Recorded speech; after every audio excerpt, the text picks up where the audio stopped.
চলো গাইস, আজকে তোমাদের ডিম দিয়ে ডিম ভাপার রেসিপি তৈরি করে দেখাবো। তা আমি এখানে 3টা ডিম নিলাম ফ্রিজ থেকে। নেওয়ার পর চিন্তা ভাবনা করতেছে একে নিবো কি নেবো না।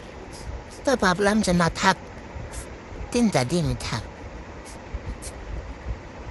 এখন আমাদের টমেটো নিতে হবে। তা আমি এখান থেকে 2টা টমেটো নিয়ে নিলাম। নেওয়ার পরে এখন এখানে রাখতেছি।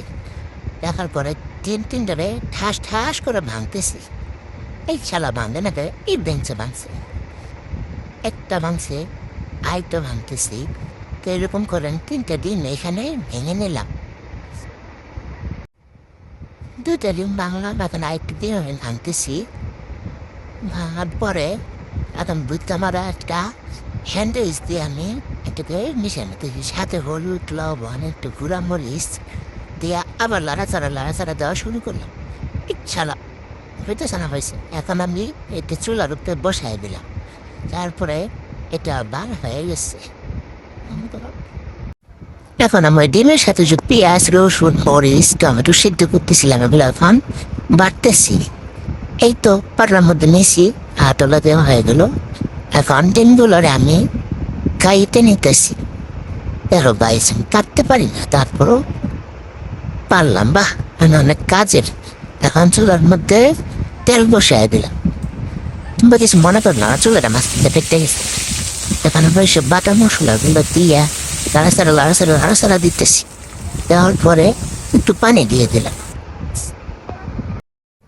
এখন মশলাগুলো আমি চুলার মধ্যে দিয়ে বসাইতেছি। এই দিক দিয়া টমেটোগুলোর একটু হালকা করে বেটে নিতেছি। বেটে নেওয়ার পরে এই তো হয়ে গেছে গাইস, কত সুন্দর দেখা যাচ্ছে।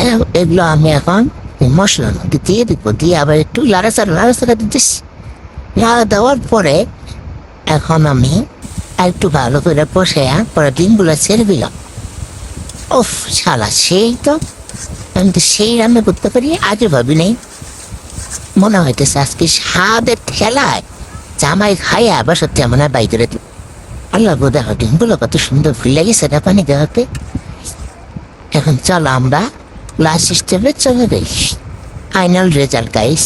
উফ, দেখতে সুন্দর হয়েছে মা। আমার থালিটা তো দেখতে খুবই লোভনীয় লাগছে। ভাপাগুলো কিন্তু এখন খুবই সহজ। যাই হোক, এবার আমি ঝোল দিয়ে গরম গরম ভাত মেখে নিলাম, আর একটু লেবুর রস নিয়ে একটু করে ডিমের ভাপা ভেঙে ভাতের সাথে মেখে যেই না একটু মুখে বিশ্বাস করো গাইস, এটা হলো ডিমের সেরা একটা রেসিপি। তোমরা না খাইলে জীবনেও বুঝবো না এই তরকারিটা খেতে এত বেশি মজা। আমি তো খুব মজা করে খেয়ে নিলাম। তোমাদের কাছে রেসিপিটা ভালো লাগলে অবশ্যই এটা লাইক করে দিও।